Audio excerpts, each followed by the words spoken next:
I love you.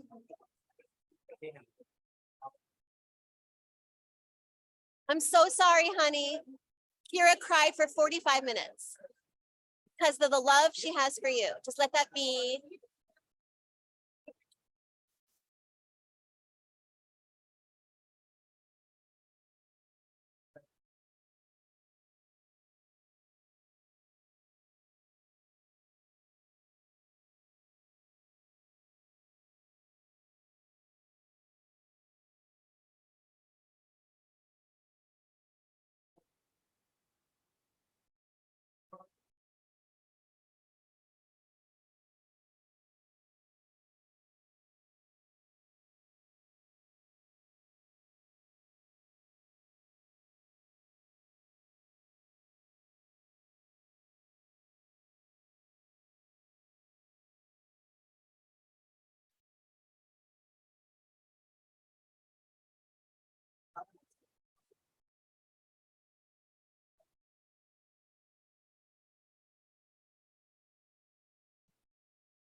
We're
starting in 2.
Good morning, everyone.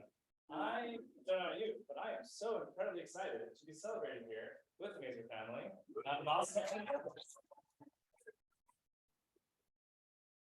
I will be your MC today. I am Rick. I've had the enormous pleasure of learning with Kira Ivy for the past few months. We've been learning once a week. It's been absolutely fantastic. It's like dawning on me right now. It's a little sad that like it has to. The speech is done. We don't have the content to work on anymore. It's just that's what I'm missing. Where were we? Let me give you a few. I was going to do some announcements. We'll get this thing started real soon. Let me just give you an order of the day. First, cell phones. If you have any cell phones, if you put them on silence now, that'd be great. I think recording is permitted, but not necessarily preferred. While this is happening. So please, you don't want to be the person that starts ringing and then everyone watches you like run out as you're to turn those things up, I was going to make a joke about the parking, but I don't think that's necessary anymore. So let me give you the order for the rest of today. This is a CU. This is going to be a culmination of the learning that Kira has been doing.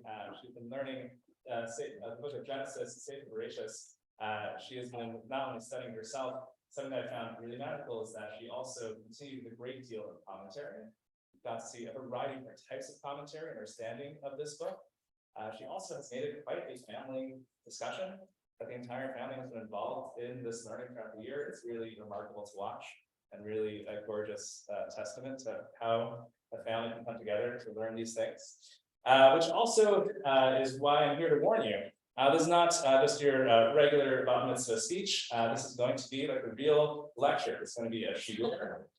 It's going to be quite thorough. It's really exciting. That's why you have some source sheets, which I believe were passed out.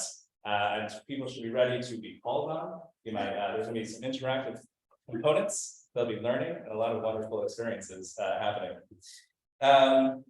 So we'll have, in a moment, I'm going to invite Kira up here. After Kira, we're going to have a few remarks, brief remarks from the family. Then, after that, towards the end, in the culmination of all of that, Kira will be reading what's referred to as the Hadra, that there will be a recitation of a prayer about celebrating the culmination of the learning and promising about the continuation of that learning.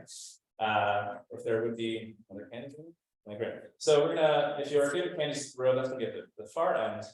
So basically gonna be Kira, we can all clap and sing a little, but then we're gonna have other people come up and then we'll have the Siyum, and then we're going to have lunch, I believe, after this. Very exciting.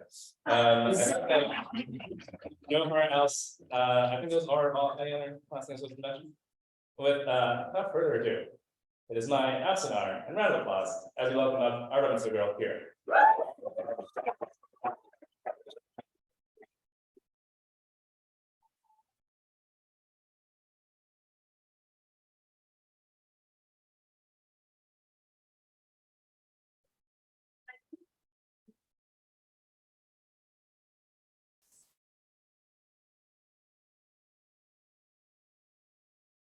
Good morning.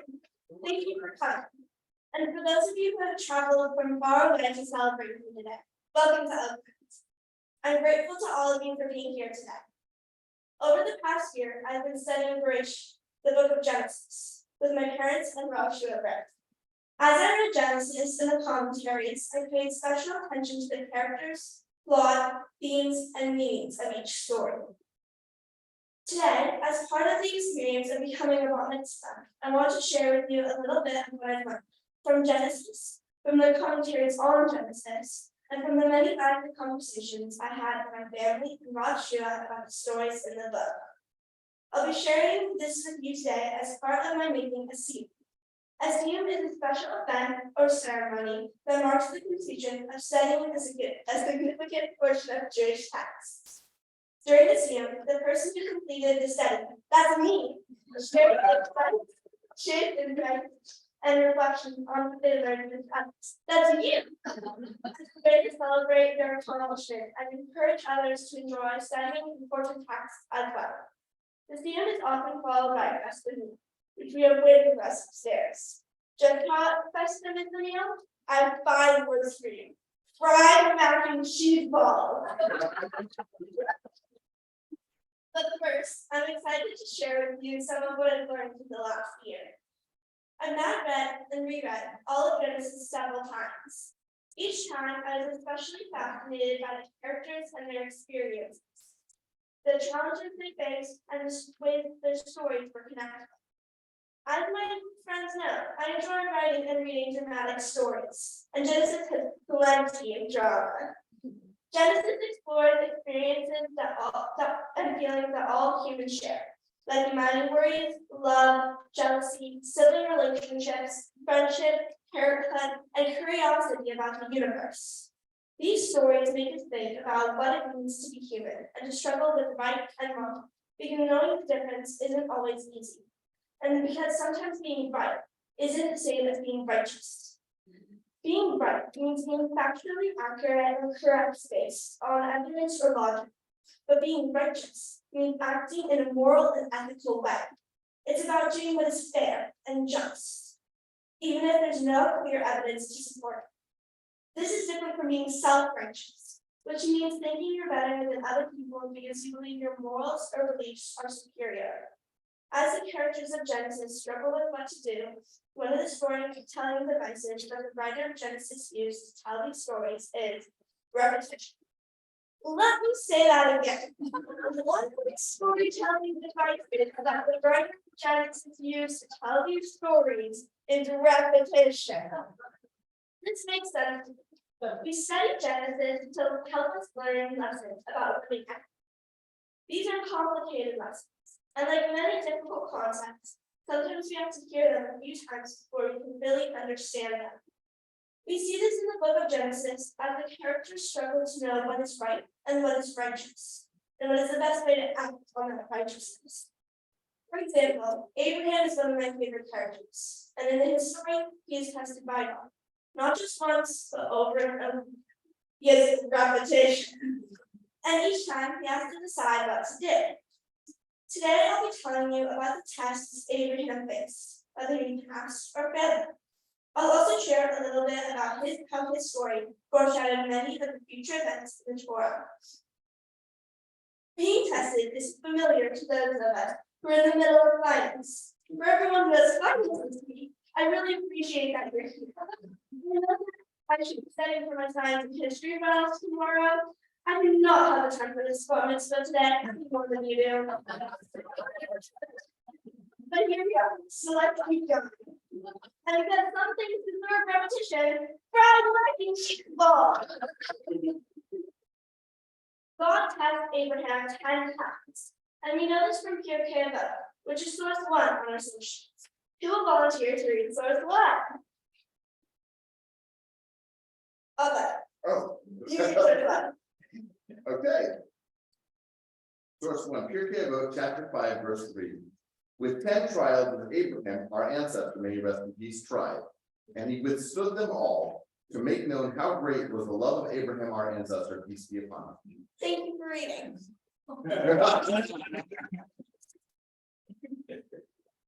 So the mission tells us that there are a total of 10 things. But what are those 10? Rabbis debate what they are, but source 2 shares a list of 10 tasks, according to the Maimonides, which is the first of which is about leaving his home. God's first test of Abraham comes when God tells Abraham to leave his home and everything he knows, taking only what he can carry with him, to go to a foreign land called Canaan. God knows this is a very big thing to ask. So God makes 3 commitments to Abraham as an incentive to follow God's wishes. These commitments include the bestowment of land, lineage, and blessing. The text reiterates these 3 things frequently: Eretz for land, Zerah for lineage, and Bracha for blessing. In every test given to Abraham, you'll see at least one of these 3 promises at rest. These words are repeated to emphasize their importance and to highlight the sacred nature of the covenant between God and Abraham. It is clear that this agreement is not to be taken lightly, and God ensures that Abraham is fully aware of the significance of the promises that have been made to him. This was the first test, and I've already spoiled for you that there are 10 tests. Do you know that Abraham passed this trial? He showed complete faith in God's guidance and leaves his home, family, and the comfort of everything he is familiar with. And so he successfully passes his first test. And A for Abraham. But then, through the dramatic music, comes the second test. After that long journey, Abraham and his family finally reach Canaan, and God promises the land to Abraham and his descendants. They are filled with hope for the future. However, they soon face a new challenge: hunger and limited resources. There's a famine in the land of Canaan, and the patriarch is in a panic. How can he care for his family with no food and no way to get it? He decides to leave Canaan with Sarah, potentially putting his connection with the land God has promised at stake.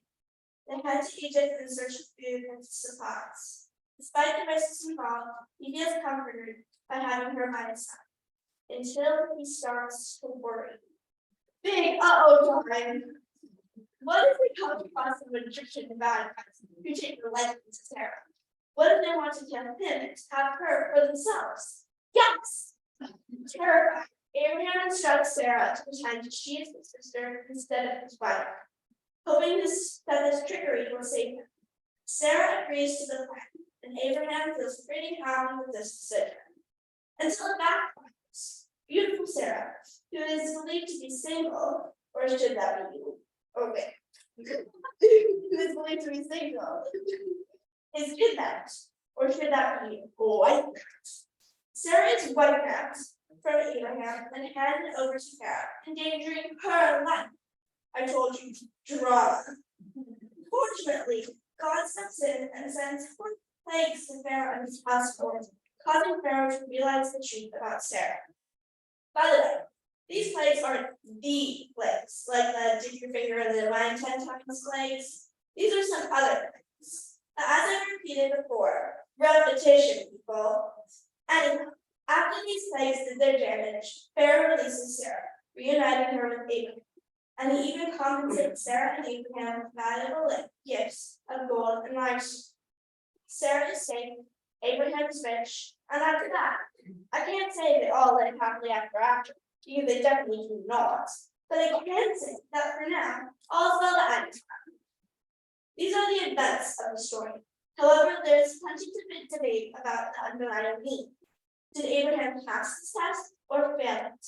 I think this depends on how you interpret the purpose of the test. Let's see one approach. The result. Rabbi David Kumpy, which is source 3. Can I please have a volunteer to read source 3? Yes, it's completed.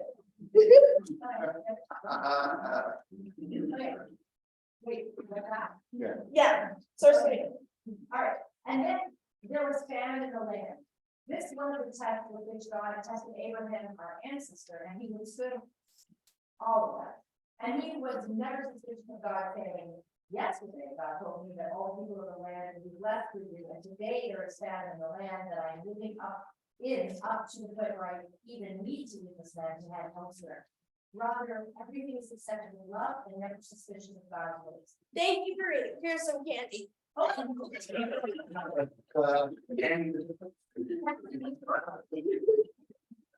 Rabbah said that it's okay for Abraham to go to Egypt to escape the famine, as long as he stays calm and has faith in God to keep God's promise. But Maimonides has a completely different opinion.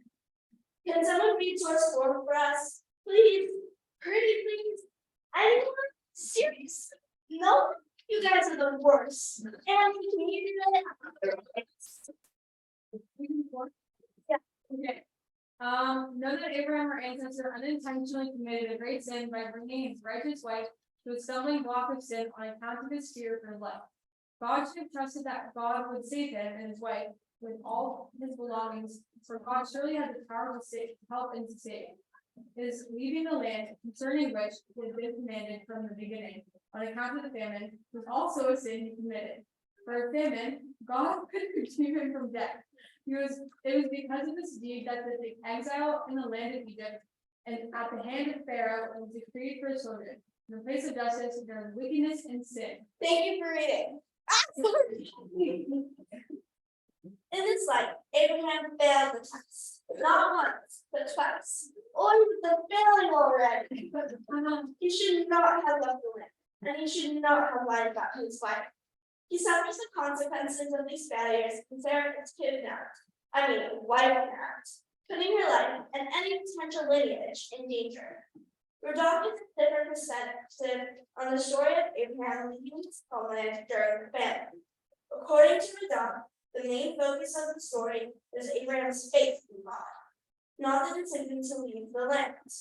Abraham still got rich with wealth in the form of gold and livestock, and Sarah was safe. This means that the outcome is more important than each individual decision along the way. Like every hero's journey, there are setbacks and consequences along the way. In the end, there is justice. Then again, maybe Abraham failed the test. Should Abraham have had faith that God would provide for him? Should he have relied upon God's guidance and that all would be well? Well, what do you think? What's the cute thing? Oh, yeah, I hear the failure side better as a better read of just this chapter. That if bad consequences, he did a bad thing and bad things happen overall. So one vote for failure, anyone else? Does that ever get candy? Oh, yeah.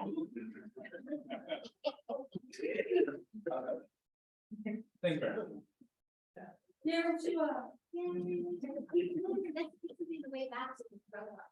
Anyone else? Yeah. Maybe you failed or pass. I'm both for kind of fail, but like I kind of really understand reasoning because if I was like I would just like run away as fast as I could because I don't want to die. Yeah. Yeah. Here's the candy. Thank you. Beat. I would be super scared and stuff. Yeah. I would be scared. I think we're gonna run out of candy.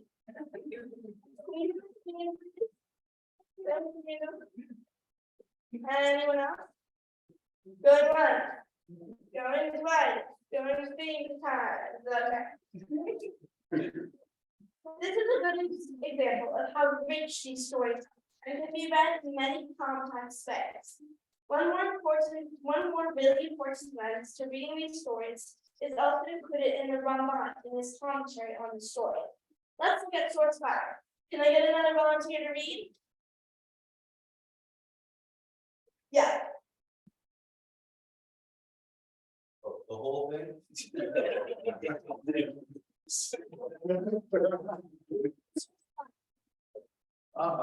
Continued.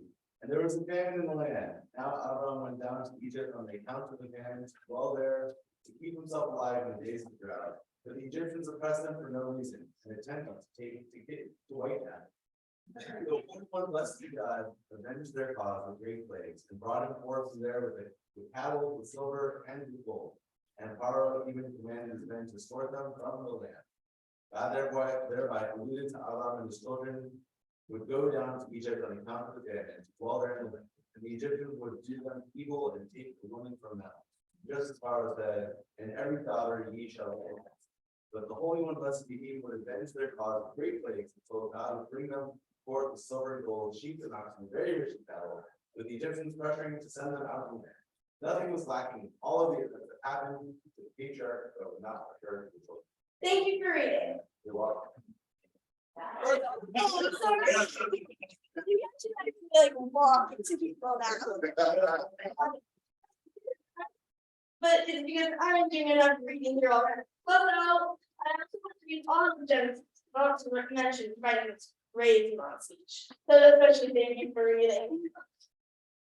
Let me repeat that last one, because as I keep repeating, the device of repetition is helpful to learn the importance of concept.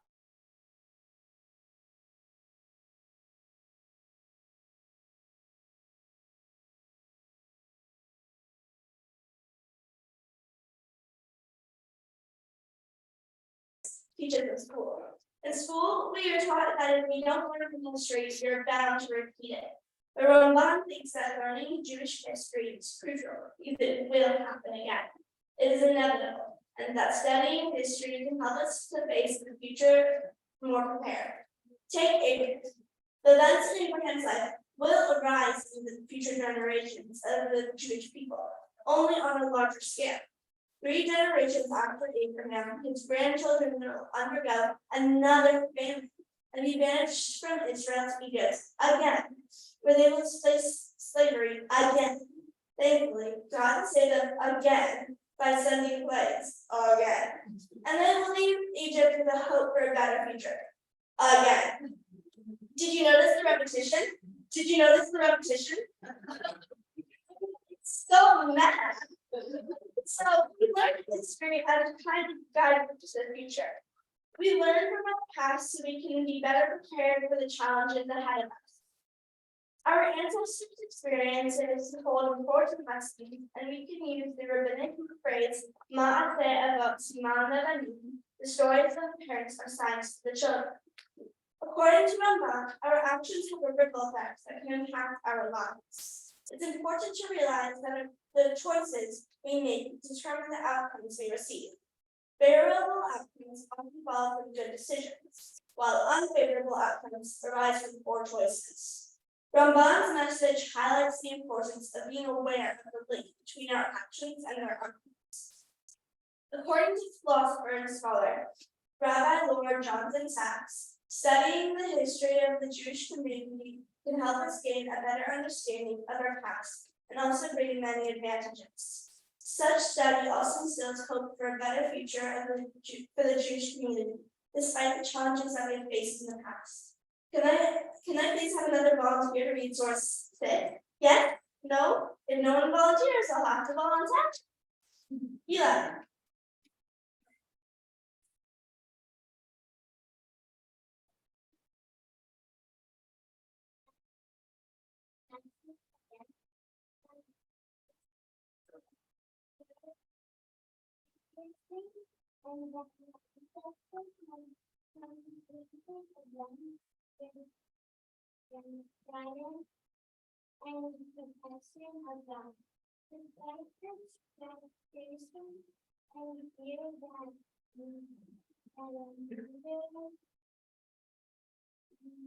Narrative can cause transcendence in history, provide foundation of faith in our future.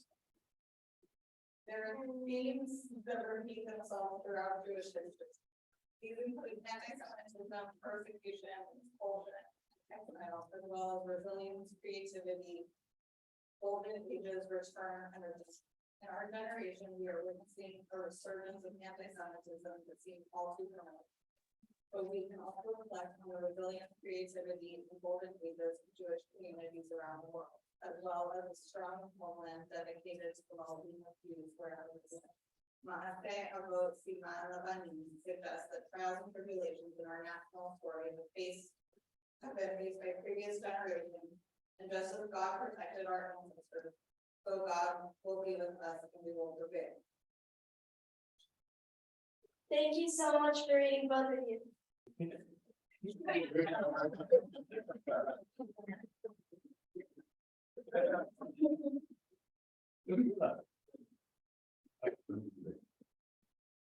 done, Gila. The Jewish people's history is filled with triumphs and tragedies, persecutions, and resilience. But for Rabbi Sachs, above it all represents the narrative of God's presence in our world and is the basis of our faith, our values, and our survival. By studying history, individuals gain a better understanding of the experiences and the challenges faced by the Jewish people throughout the ages. Rabbi Joseph Soloveitchik offered a slightly different perspective on the importance of studying history to prevent its repetition. Rabbi Soloveitchik emphasized the idea of learning from our ancestors and being inspired by their positive qualities, not just relating to what happened to them. I need another volunteer to read source 7. There you go. In studying their life experiences during our intellectual childhood and throughout our adult years, we absorb their values and nuances of feelings into our Jewish consciousness. Every Jewish act will show, when shall I greet you like those of Abraham? Thank you so much for reading. We're going to need more kids.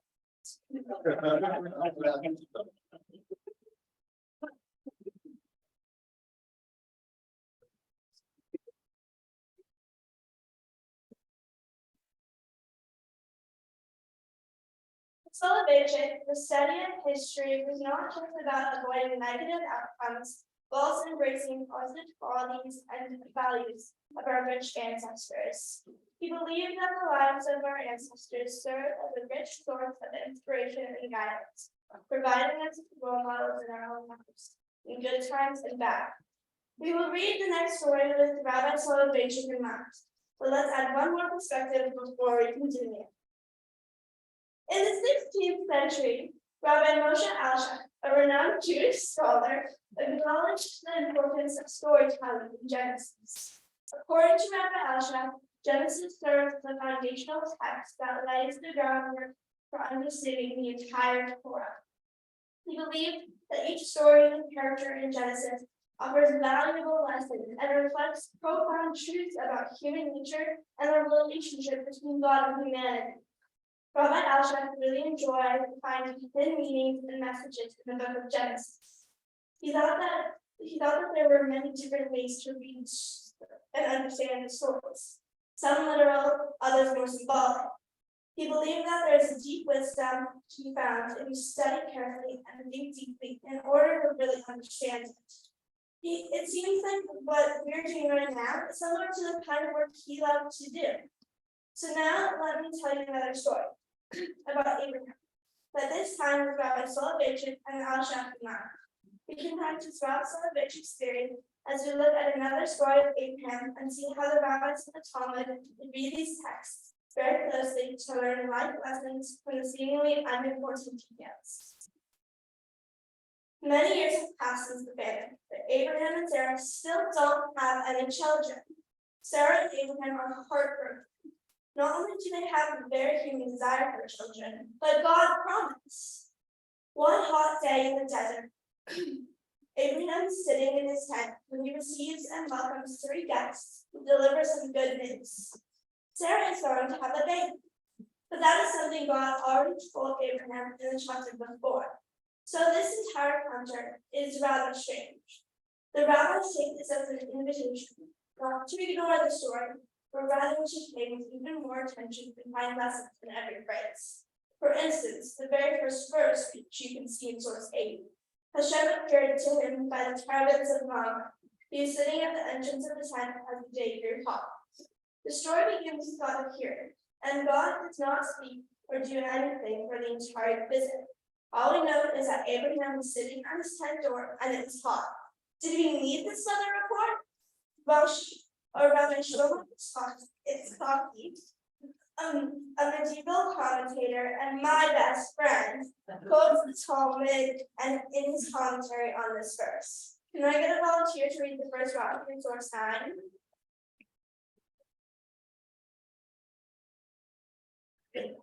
The Lord appeared to visit the sick man. Rabbi Kama, the son of Rabbi Kalina, said, it was the 3rd day after his circumcision, and the Holy One left him. God came to see how he was doing. He brought him back. Thank you so much for reading. You want me to prove? I do. Start to hit you in the hands. Thank you for reading. They're placing the story in the context of the previous chapter, where there is a late age circumcision, and generally it's assumed that day 3 after the procedure is the most painful day, which means God is there for no other reason than to visit a sick person. From here, we are learning that God values visiting the sick, and presumably God offers a good example to follow. And why is Abraham sitting at the tent door? Because even when he's sick, he believes in the importance of welcoming guests and practicing hospitality. I'd like to pause here for a safety announcement. This is not a practice we need to follow today. When we are sick, we should all stay in our tents and terebinths until we are no longer contagious and stay 6 feet away. And what about that weather report? Actually, the weather was an important plot point. At first, God makes it hot because God knows Abraham is totally committed to performing the good deed of hospitality. But God wants to let Abraham take a break from hosting. So God makes sure there are no guests by making it too hot to travel. But then, when Abraham still spends the whole day preparing for guests, God feels for him and doesn't want Abraham's efforts to be a waste. So God gives in and sends Abraham 3 travelers, who are actually angels who look like humans. Abraham is excited to welcome his guests and offer them water, but he does not offer to fetch the water himself. He sends a servant. The Talmud tells us that this foreshadows something that happens later in the Jewish timeline, when the Jews need water in the desert on the way to Egypt. They will get their food straight from heaven in the form of the manna that will fall every day. But God won't send water direct. The people will only be able to get their water through a miracle rock instead of directly from God. Sadly, that rock ends up being the downfall of Moshe when he hits the rock instead of speaking to it. But that's a bad decision for another day. In the story, Abraham's decision to delegate a good deed to others instead of performing it himself is seen again later in history. This repetition illustrates the importance of personally carrying out good deeds instead of relying on someone else to do the work for you. And now back to the story. Abraham prepares a full meal for his guests, with meat and butter and water and cake, and the angels eat this meal. This is yet another lesson. Typically, angels don't eat, because, they're angels, and they lack the necessary digestive systems. I want to explain that tomorrow. The digestive system, not the angels. But here, they're here to eat because it is appropriate to follow the customs of the place where they're staying. The letter. Source 11 shared how it is quoted in a Rashi on verse 8. We learn that a person should not act differently than the local custom. This applies when we are traveling to other cities and countries, but also when we are visiting the homes of people from different backgrounds. It's essential to respect other people's ways of life and to show our willingness to learn about their culture and values. When we take the time to observe other traditions and customs, whether by traveling to other countries or even when sleeping over at a friend's house, we gain a deeper understanding of our own. Let's also pay attention to the fact that Abraham only offers bread and water, but then delivers full multi-course meal, as you can see in the bold and sales file. Rabbi Elazar said, from here we learn that the righteous say little and do much, whereas the wicked say much and do not do even a little.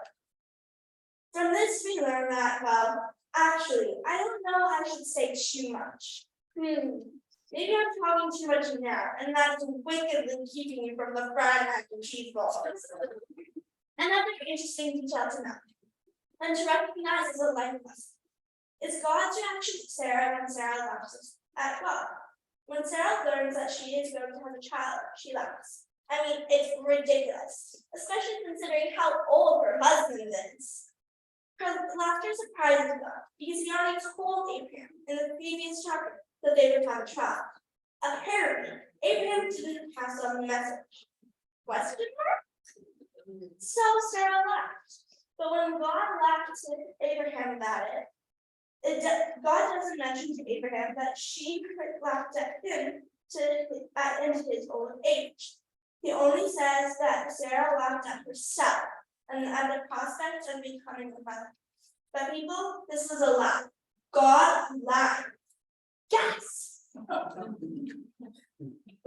Sarah was definitely laughing at Abraham, and God knows it.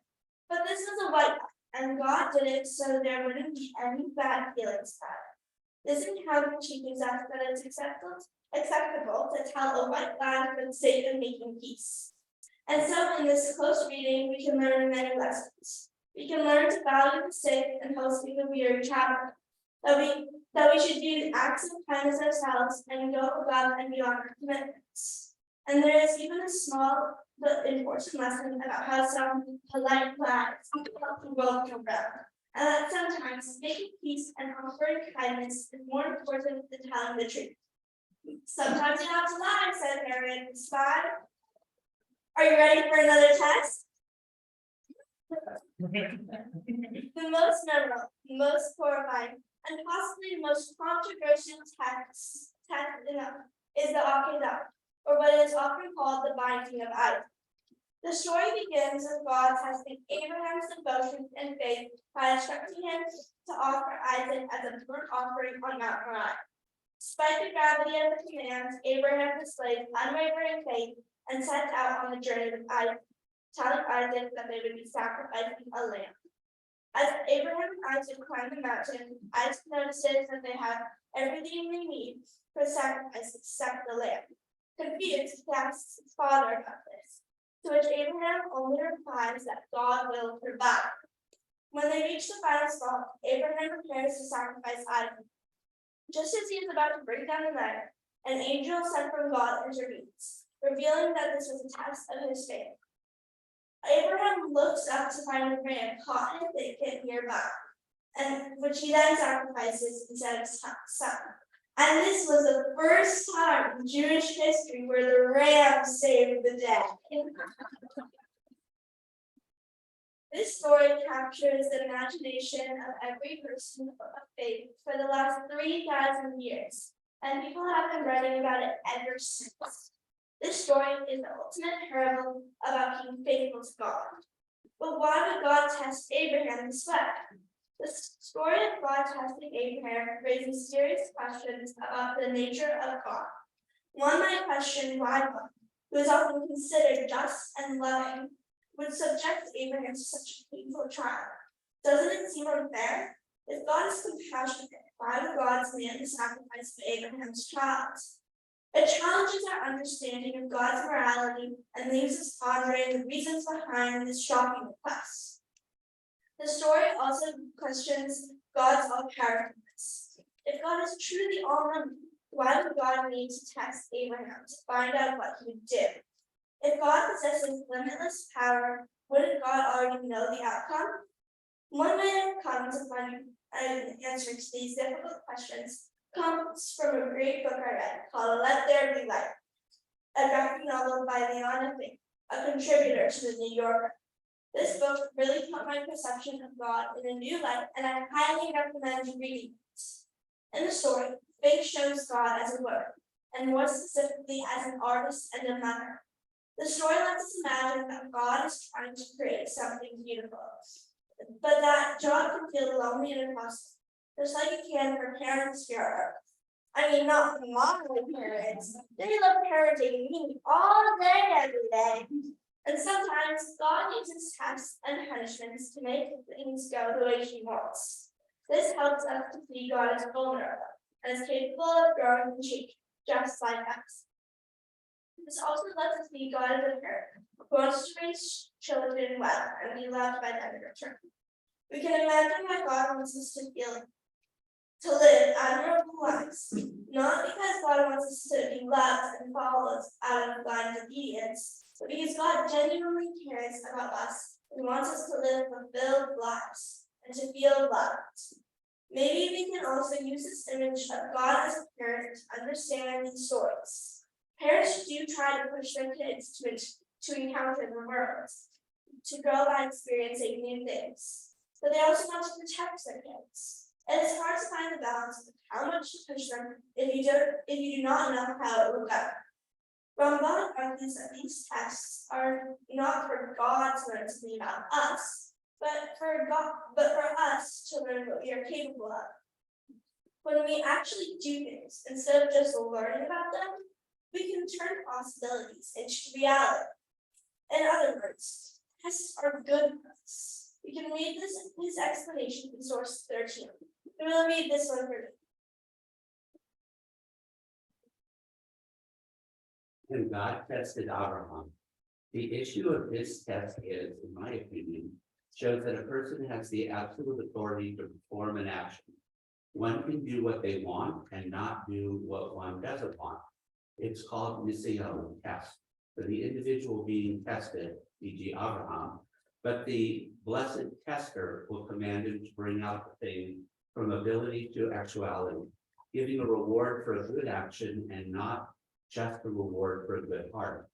Know that Hashem trieth the righteous. When God knows that a righteous person will act according to God's will, but still seeks that person to act with their righteousness, God will command him to a test. But God does not test the wicked, since they would anyways not hear. And behold, every test in the Torah is for the good of the one being tested. Thank you for reading. This is Florida. Okay. Oh, right.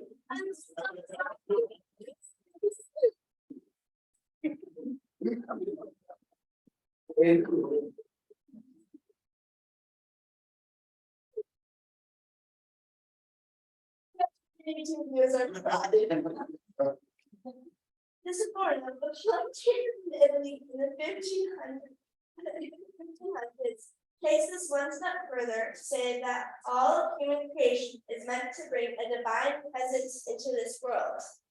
When we push our capabilities beyond our own expectations, we are living as divinely as possible. As you can read in source 14. Will someone volunteer to read? Maya.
Thank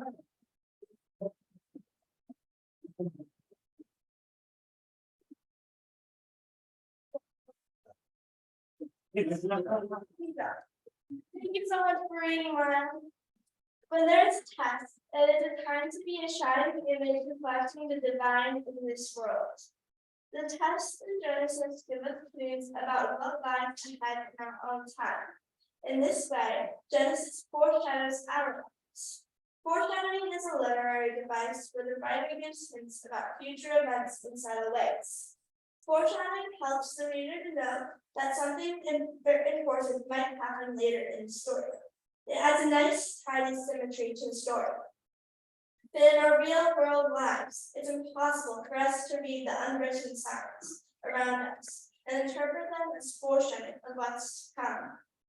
Only someone who is outside of the realm of time can do that. An all-knowing God, one who sees the whole expanse of what will happen, could be like an author who inserts a plot point in one century and has the storyline pay off in the next. Generation after generation, century after century, millennia after millennia. These stories are timeless tools to reflect on wisdom that can only be learned when you move beyond time. I don't have this kind of foresight, but I'm happy that Abraham's story has traveled through time, so I could learn from it. His journey serves as a testament to the power of faith and to the rewards of sacrifice and hard work. Yes, Abraham's trials are painful, but they allow him to experience the pride in his accomplishments and to enjoy the fulfillment of the promises made to him. A life with joy, stability, and the assurance of future generations. And millennia later, many nations and billions of people across the world know of and are inspired by his actions and this story. Abraham's story teaches us that our struggles and obstacles are closely tied to achieving our life's purpose. It's also interesting to see how little has changed for humans since Abraham's time. We still want the same things: a home of our own, where our children and their children will be cared for and fed, and the security of knowing that they will always be safe. These stories suggest that it is important to show others our values and beliefs, and to stay faithful to our beliefs. The stories in Genesis help us learn and develop as individuals, and as a community who reads these stories together and finds common perspectives in the text. By facing and overcoming these trials, we learn valuable lessons, strengthen our resolve, deepen our connection with each other and the world around us. One more page, maybe. And so, I see Genesis as a kind of guidebook for living a moral life. I love that the characters are complicated, imperfect people, and even that they fail their tests from time to time. We are all complex. We all fail.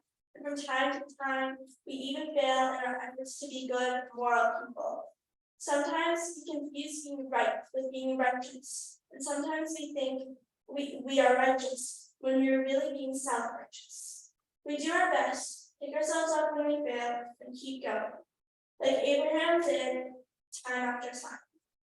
These are stories that inspire us to be the very best versions of ourselves. That's why we are here today, to learn and celebrate these stories. My wish for all of us is that we rise up to each challenge in our own lives with righteous intentions, and that all of God's promises come true. And may we merit mac and cheese balls.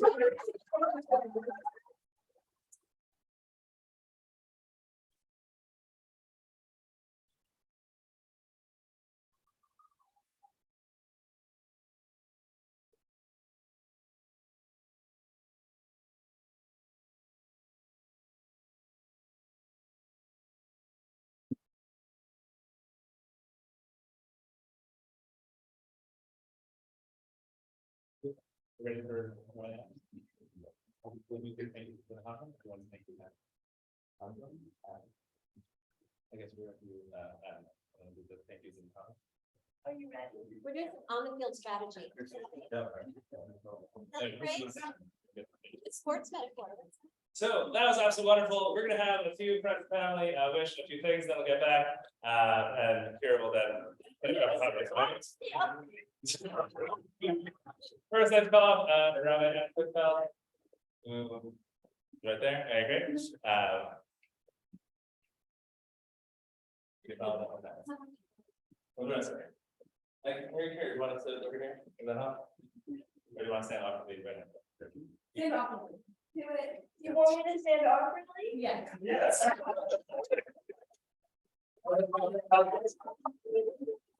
You got it. Yeah.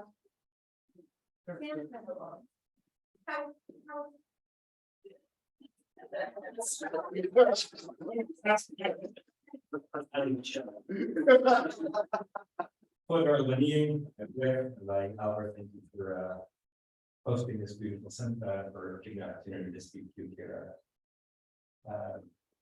Kira, your family has been representing a number of firsts in my life, particularly my living life. First wedding, I appreciated that. One Laura, so they're sort of fairly married. First baby naming that I appreciated that was Meredith. This moment also represents first week, first time officiating or speaking at a bat mitzvah, someone who knows the best place to get sushi in Morro Bay. And it's first for you, and it's a real joy to share this moment. I had no idea what to expect from your talk. That was wise, it was everyday, it was learned, it was joyful, it was real. We were both prepared and rehearsed and also very much in the moment, which is extraordinary to imagine how much learning you did that got concentrated into that amount of time, because I know that represented just a tip of the iceberg. It also made me feel a little bit better about the length of my sermons, my sentences. There was so much there, there's so much inside. I know that you have been living inside of sacred Rishi for a long time. There's no generation saying that probably a small percentage of Jews alive will ever study this book as intentionally and as seriously as you have, and that's a tremendous challenge. And I know we only got a small piece of the stories that spoke to you. One of the stories that spoke to you was the story from Rashad, where Avram was first given the command by God to go out and seek a new life and seek a new way of being and a new way of relationship with God. And I want to share a couple of interpretations on that phrase that speak to this moment and to you. First of all, I know you like David Friedman's musical interpretation of that. And one of the things that she did, she wrote that tune, which you turned left into left and left, changing it from the masculine to the feminine, to make it clear that although Abraham, a man, was the object of the original call by God, that every Jew, male, female, should receive that as if God was speaking to them. So you claim that left tradition as left and left. Number two, Rashi is beautiful on that word. Everyone wonders knows what the significance of the Lacha is, and what does it mean that God said to Avram, go to yourself for yourself? Rashi said, "Lahalacha u'tuach," meaning this is for your benefit. This is for your good. If you follow this path, your life will be sweeter, more rich. This is not just for God to feel good about having sent you on a mission, but you're going to benefit from this. There's good stuff in life. Third comment comes from someone known as the Senat, who's the third Lubavitcher Rebbe, who says, what's the significance of the Lacha? Every one of us, you believe, has a piece of us that's down here, our mortal earthly self, and a spiritual self that's hovering above. And when we gather, when we study, when we reach up, we're actually connected to that part of us that's between us and God. And Avram said to God, said, Avram, let God go to your upper self. Go live a life that's not just about getting things done in your day and in your household, but living a life dedicated to more higher purposes. That there's something beyond just getting through the day. And the fourth commentator, a man by the name of the Alsher, says, he says that the connection is Laha compared to the gate. You, Avram, are about to go on a journey, and you are separating yourself from your parents, from your father. Now, what God was saying to Avram was because Avram's father was an idolater, and Avram was starting an entirely new way of being a spiritual person. Right? Your father is not an idolater. Your father is Warren.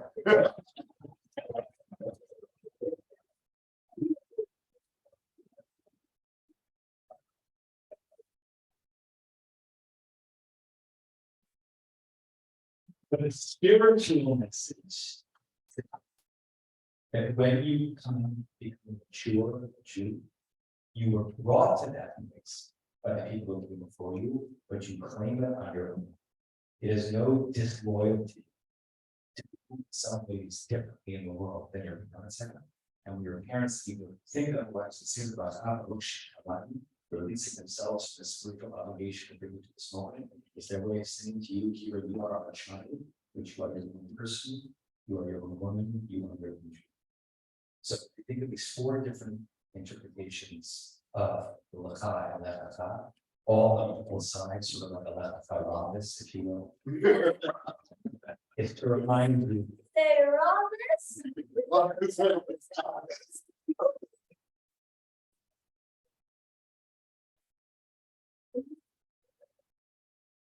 If you don't. I'm speaking to you and in this tradition of pride. That if you run towards it, it'll fill you with joy. That there's a spiritual side of you have to reach for in order to achieve. And that you are entitled and actually encouraged to create a Jewish life that is inspired by your ancestors, but is created anew by you, and that one day you will hand down to your descendants. We're so proud of you, we're amazed by you, and lost to you.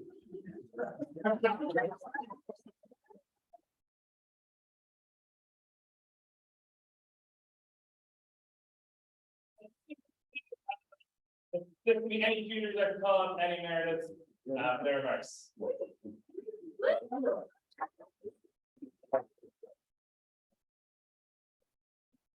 You're doing great. Keep standing up.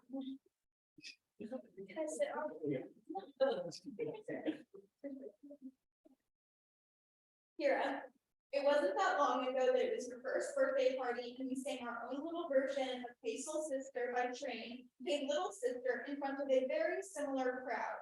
Fast forward to today, where the both of us are still baffled that somehow you are already a bar mitzvah. Having.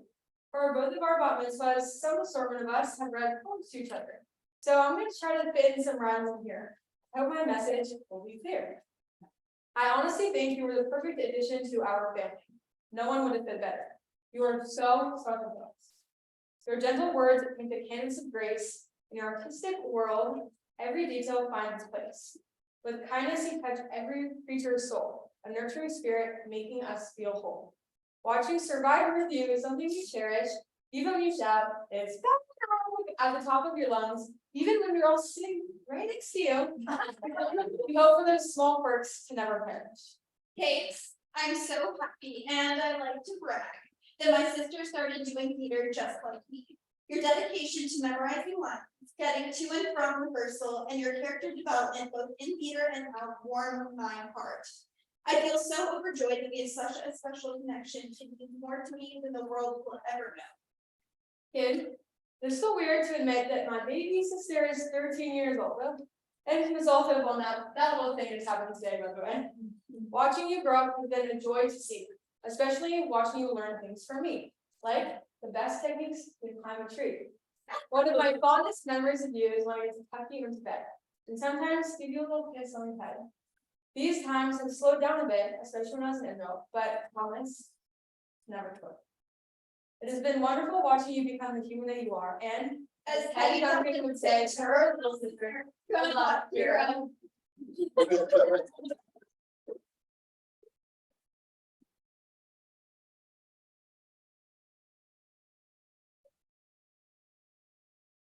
Time for our favorite dad, Lauren.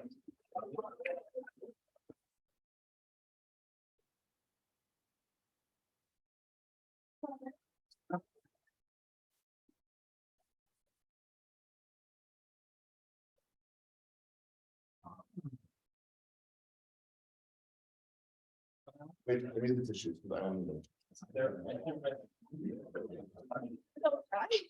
Don't do it. First off, I'm gonna read this, if not, I'm never gonna get through this. Gratitude to everybody here. Thank you all for coming out this morning, now this afternoon, to learn and celebrate with us and with Kira Ivy. We really do love this community. And we want to thank you for helping us make it our home. Also, deep thanks to Rabbi Albert, who is over there, for your friendship, your leadership, and an overwhelming sense of thank you of gratitude to Rabbi Brick for helping prepare Kira for this day, for your friendship, for the Shabbat afternoons playing board games, and for occasionally chicken. Chicken. A chicken. That's a joke. I'm making yummy. I'm blown away by how much she's learned, and I'm not surprised at all by how much she's enjoyed learning with you. You have two older daughters. Thank you for being role models. This is to you. Pay attention. For now. And even thank you for being role models to Kira, and even at times to Mom and me. And thank you for all the help you've supplied in getting us to this day. And to Lauren. Thank you for being the guiding light through all of this, and for teaching me how to raise daughters to be such amazing people. I'm so lucky to have found you in shul. And that you continue to inspire me and help all of us grow. And now to you.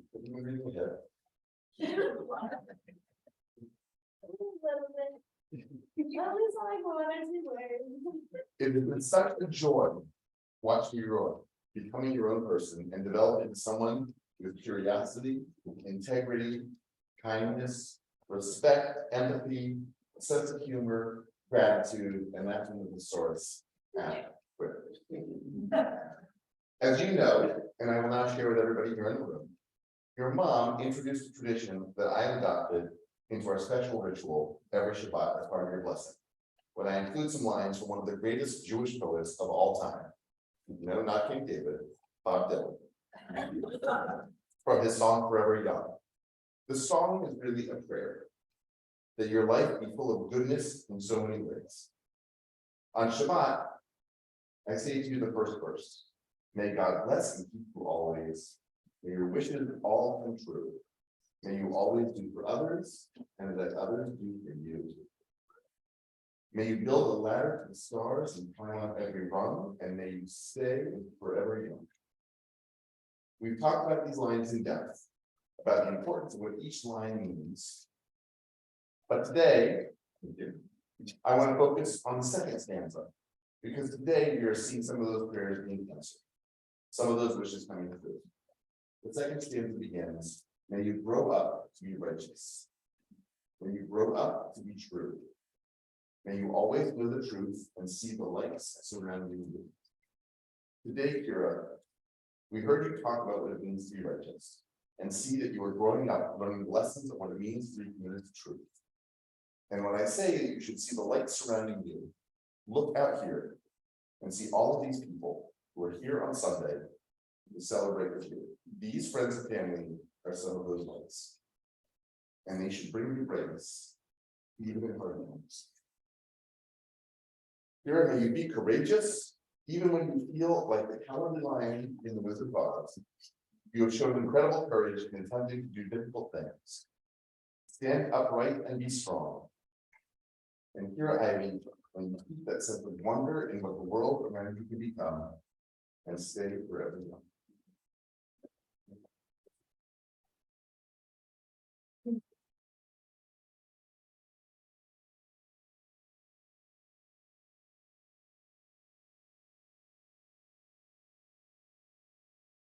We witness council.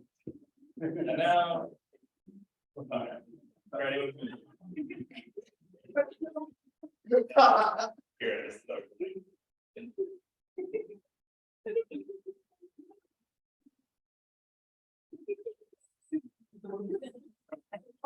To reiterate what Warren said, his repetition. And, thank you so much to this community for being ours. Thank you for having us, for loving us, for seeing us for exactly what we are and loving us anyway. This community at Beth is a mountain. And I don't think I'm saying anything that will surprise anyone here, that there are times when people see us. But why? I can't explain it. And so Jessica Bitter and I were talking about it. It's a thing. You gotta be done. It's a Kishka thing. And so I'm here to say to all of you, this is why. The Kishka that they see us for everything that we are, everything that we aren't, the things we choose and the things we don't. For the things that we're right and the things that we're righteous. And even hopefully that we're not too self-righteous, but when those things happen, they love us anyway. And thank you so much for keeping us in your hearts and being here for all of us every step of the way. Anymore.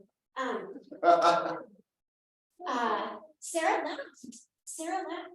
I love that Sarah left.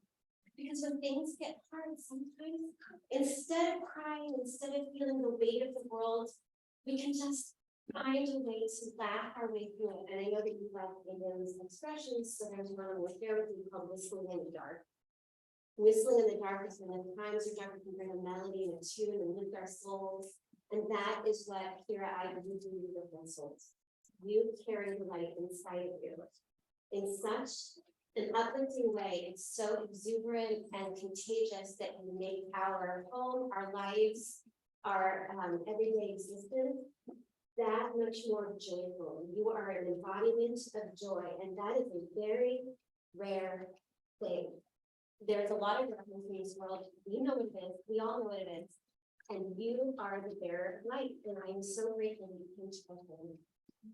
And there is a lot of love in our house. We bring a lot of laughter to you sometimes about you. Not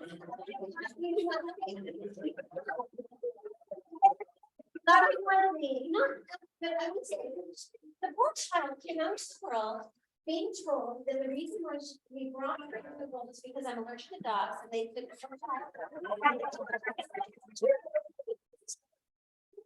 puppy. I gave them an excess thing. I gave them a puppy. I said, here you have to be take care of her. They took it very seriously.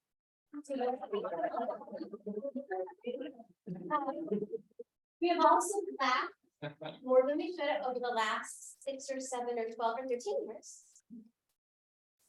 But somebody here has a puppy.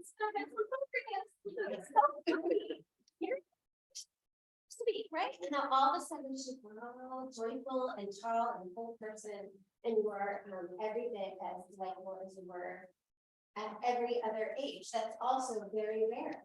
To have just this incredible continuity of joyfulness at every stage. And maybe this is because not only are you joyful, but you've also, you may not know, a bit of the wee philosopher. Kira Ivy, when she was about 5, told us on her birthday that she is not losing 5, she is keeping all of her 8s as she goes. She's gonna keep 1 and 2 and 3 and 4 and 5 and add 6, and the next year she'll add a 7 and an 8 and so on. Every year she says, I'm just adding and leaving it. And I think that it's a beautiful way that we can keep the things that we learn from our own past, our own history, our own perspective, and keep them and let us steer us through the things that we learned when we're 2 can come back and inform us when we're 12 and beautiful things into light in our lives. I love you. They say that being a mama is like having part of your heart, walking around outside in the world. And that is every day what it's like to see you here today. Mazel tov, I'm proud of you, I honor you. I love that you showed up to this word and gratitude every day saying this will be fun. On your birthday. Oh, be fun. Mazel tov, I'm proud, I love you, I adore you. I know it's your turn to continue. Yeah.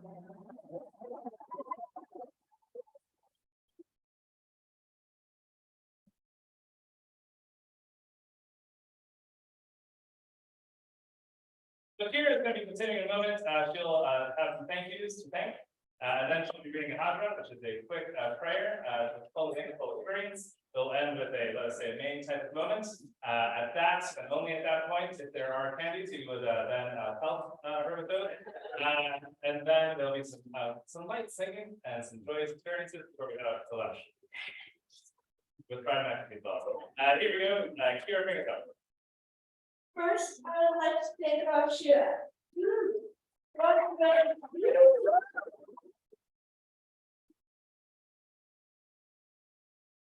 I had so much fun learning with you. You taught me so much, not just about Bereshit, but about life and learning. Every time I walked into your office, I knew we would have a fun, interesting conversation.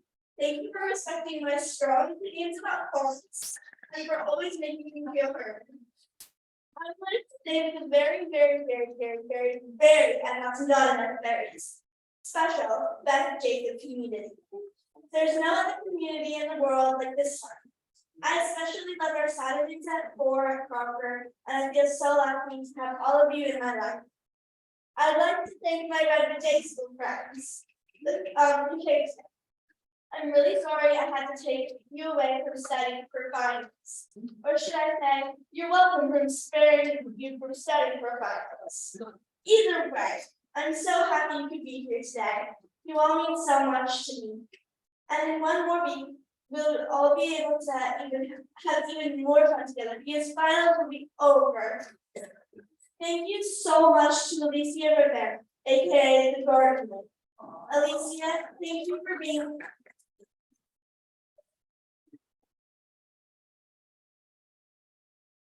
Thank you so much for the beautiful flowers you shared with us today. I also want to thank you for being a part of many milestones in my life since I was born. I will never forget how you made my 10th birthday magical during the early days of COVID. To my camp friends, those who are here and those who couldn't make it. Thank you so much for being in my life. You may not know it, but just your presence there at camp makes me so happy all year. And I miss you when we're not together. You are amazing friends, and I don't know what I'd do yet without you. And Marina and yet Adam, I'm so grateful for your friendship. And I feel very lucky that we have been the best friends all these years. Ever since we were yay high.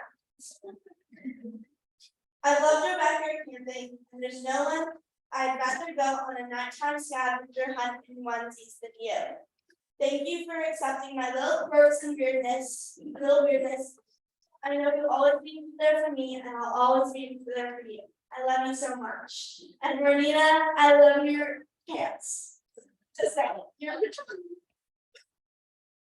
Thanks to all of my family and friends who have traveled many miles to be here with us today. Especially to Jessica Berman for taking care of my mom so she could take care of me, which you've been doing since before I was even born. Thank you to Adam Bigbout for being a great honorary first wife to my dad, and for letting me call him Roberts. And so you say we're all. I want to be my grandparents, those who are here and those who are gone. This isn't just a milestone for me, but also for you. And it means so much how supportive you have been, not just during the past year, my whole life. To all of my cousins and uncles who traveled here today, thank you for coming so far to be here today. I love seeing you come. I love having you see some of our life here in Oakland, and I hope you love it so much that you'll come back again and again. And I love you so much. You make my life shiny and bright. I miss you every single day you were in Israel, and I look forward to the calls that every morning on the way to school. And I'm sad that I can't do that now. And now that you're back, my world feels complete again. Thank you for always knowing what I need, even when I don't know it myself. I love you forever and ever. Mary, thank you for always being there for me, for letting me ask for your help, and for knowing that you can always ask for mine. I love watching you pave your way through the world and make your presence known wherever you go.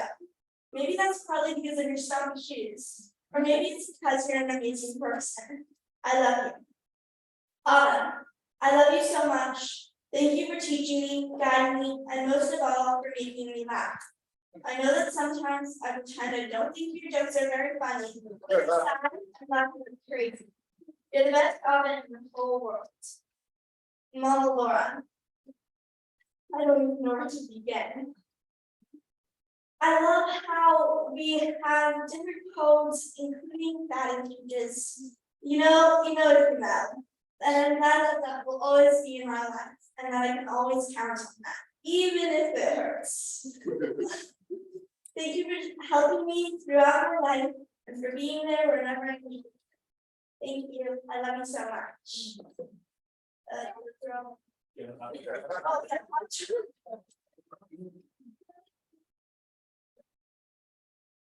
John, completion of bridge. John Allah sefer bridge. Datan Allah ve datan Allah sefer bridge.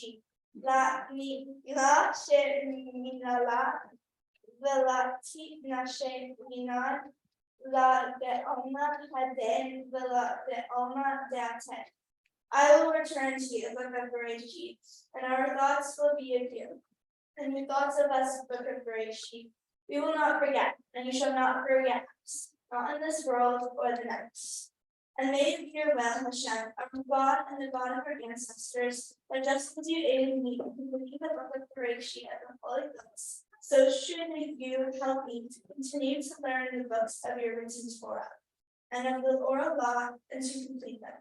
To learn and to teach, keep and perform, and lovingly accomplish all the words of your Torah, and open our guarded hearts with the foundations of your holy Torah, and save for us the original life of our souls within all of our facets, and all the sparks of your Father Moses, our shepherd, peace be upon him, that you revealed the deep foundations of your Torah through him.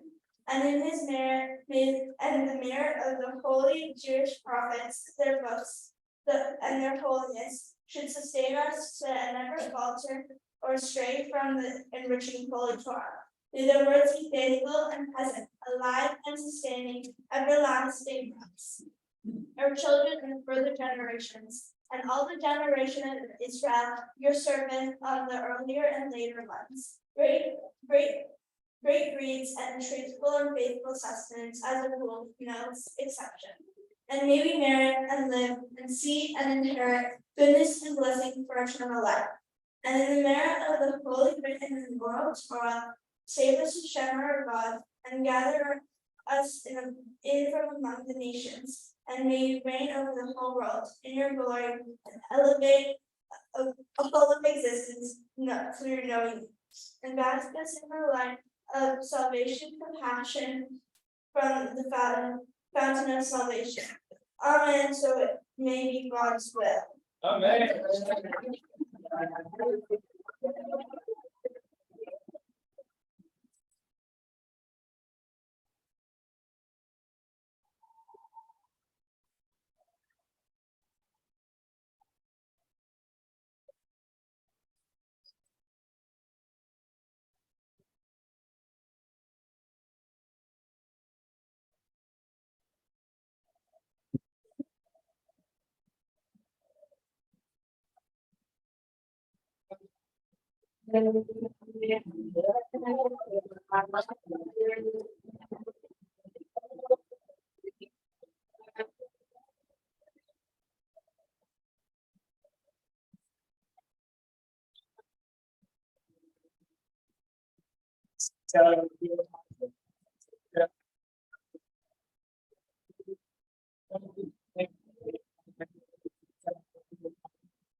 There.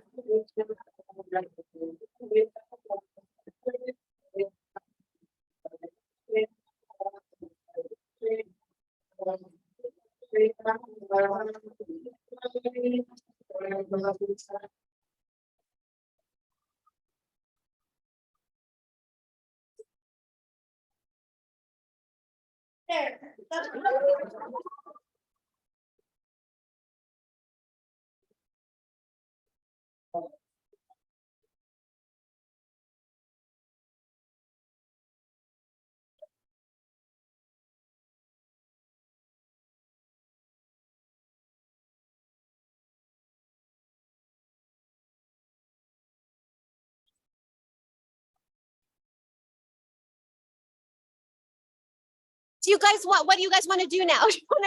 I mean, we're gonna go upstairs and eat fried mac and cheese balls. We'll save I love your that. pants. We like your pants. Thank you so much for doing this. If you weren't on this little screen, she can't hear us. Can you not hear us? Okay, if you had not done this, it would not have been a complete thing. Marnina, you're so important. So important. We love you. She loves you like crazy. But we're gonna hang up on you now because I think it's silly.